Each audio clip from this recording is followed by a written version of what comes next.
Next, I'd like to invite Rob Rosinski up as a UA student with a interesting perspective. Good afternoon. I'm in the unenviable position of being for concealed carry, but against this bill. I'm worried that people legally carrying firearms, I'm not worried that people legally carrying firearms are going to go on a rampage, or that police are going to shoot those who legally carry. Police are well trained in that regard. They deal with the current concealed carry laws off campus, and they seem to be doing a pretty good job. Rather, I'm worried that the university will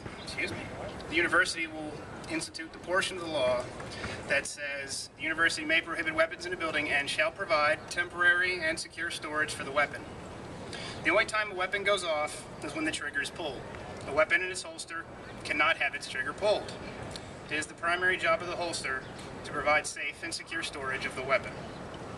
If this bill becomes law, I firmly believe that the university system will have a knee-jerk reaction and proceed to ban legally concealed carry firearms inside its buildings. If that occurs, then the concealed carriers must place their firearms in that secure storage. This is a purposeful and negligent action that intentionally increases the odds of a firearm discharge. The only time a weapon should ever be touched is when the owner intends to use it.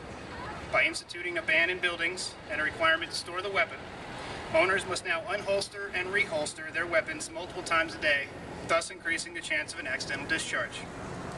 In a discussion I had with another student, they said, why don't they just take the holster off too and keep the firearm in it?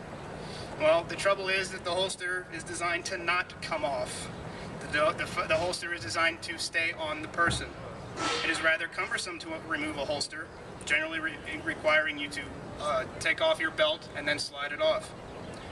In addition, it is highly unsafe to remove a holster with a weapon in it, as it could be dropped or aimed in an unsafe direction, which are both large safety violations. So, to Police Chief Deacon and all the other administrators at the University of Arizona, if this bill passes, I implore you to not intentionally create situations for accidental discharges. Other concerns I have about this bill. What if somebody loses their key or forgets their code to secure weapon storage? What if somebody simply leaves their weapon there for a long period of time? What if the secure storage is full?